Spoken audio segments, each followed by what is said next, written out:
Hey guys, it's Dan's on DIY It All, and today we will be building a mechanical 3D wooden puzzle bat from the Dollar Tree.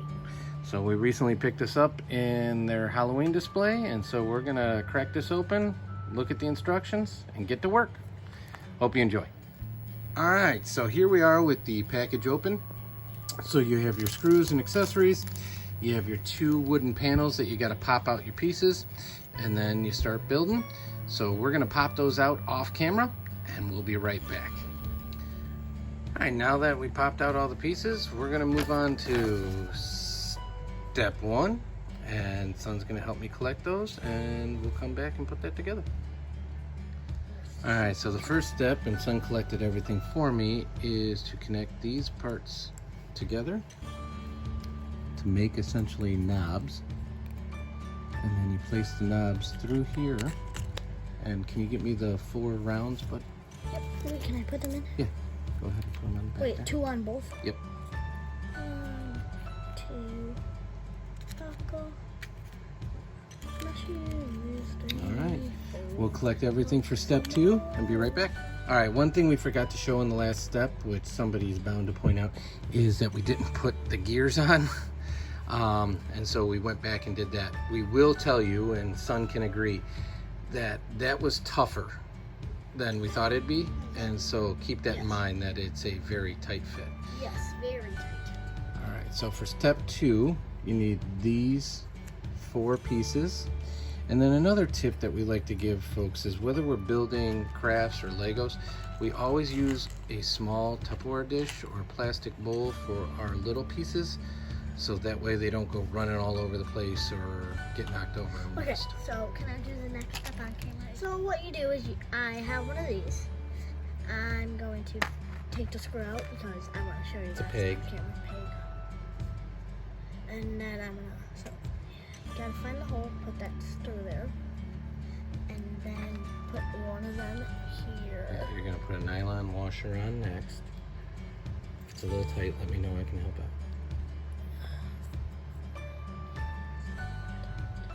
Alright, so now that these 2 are built and this is built, the next step is to place these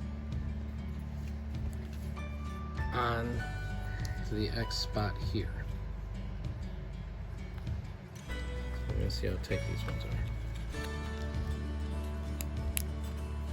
Good news is that one is not near as tight as the front sprocket.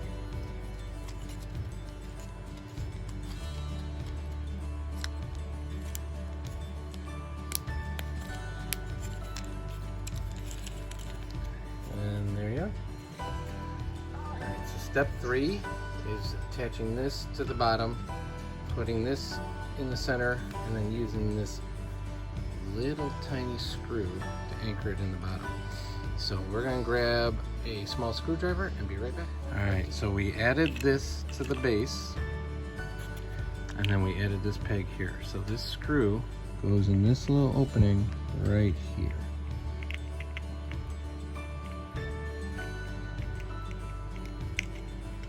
To anchor that in.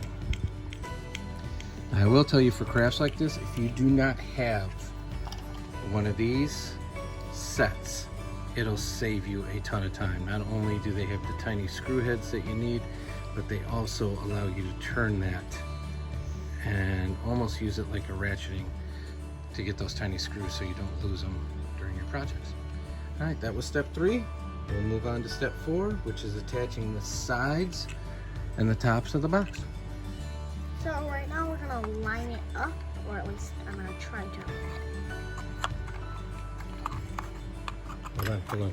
If you get too low, you're not gonna get that one. Oh yeah. Okay, first get that one, and then push it. That's a tip, because then you're gonna have to restart.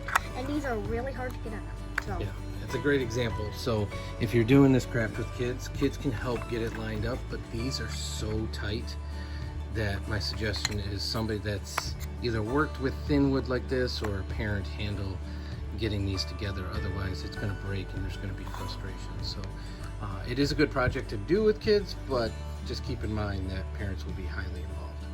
All right, so the next step is step 5, and you have to build this by adding these 2 pieces in, and then you put this up here, and then there's a screw that you need to put to anchor that in.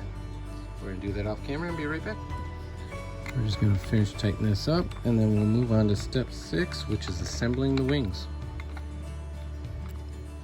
Okay, step 6 is to add these two to each side of the wing and this to the bottom. So we did that on both wings, and so step 7 is assembly of the body, the tail, and the head. So we'll be right back. That's gonna be real. All right, so step 7 is to start assembling. This would be the neck. That goes, the head goes there. The next piece is going to be the body, which the neck goes on to here. And as you can see, I'm struggling to get these in without breaking the wood. So they are extremely tight and the wood is extremely thin. So just take your time, find the opening, and allow it to hit home so that way you don't crack anything, break anything, or have any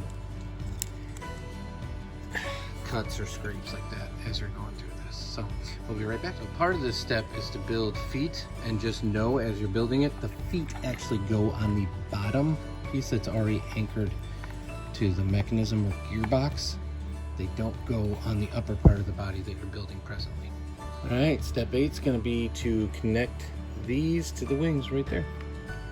And we're going to do that and be right back. So in the beginning, we did have one mishap getting the wood out, and this is just why we were getting everything out of its packaging. So we're going to go ahead and glue that up, and then we'll be back to show you how it runs. All right, so this is it completed. And so Son's going to rotate it and show you how it works. Awesome. Let us know what you think. Also, let us know if you had any extra pieces. We had all this extra.